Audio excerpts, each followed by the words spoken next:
This multicoloured, almost martian landscape is Parys Mountain in Anglesey. Today it's a massive hole in the ground, but 250 years ago it was the biggest copper mine in the world.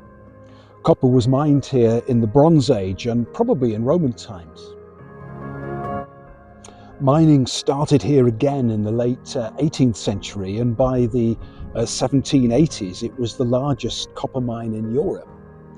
The windmill was used to drive a pump to stop the mines filling with water. The ore was taken to the nearby port of Amlwch, from where it was shipped to Lancashire and the lower Swansea Valley for smelting. The port of Amlwch was enlarged by Act of Parliament in 1793 to accommodate the trade.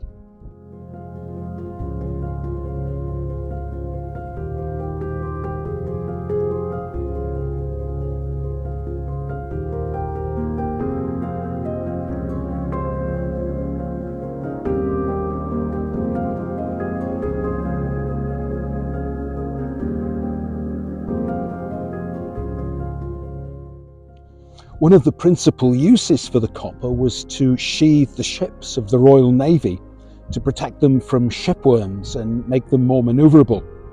That's the origin, of course, of the term copper-bottomed. Last year, plans were announced for a new visitor and learning centre on Parys Mountain to tell the story of copper mining on the site over the last 4,000 years.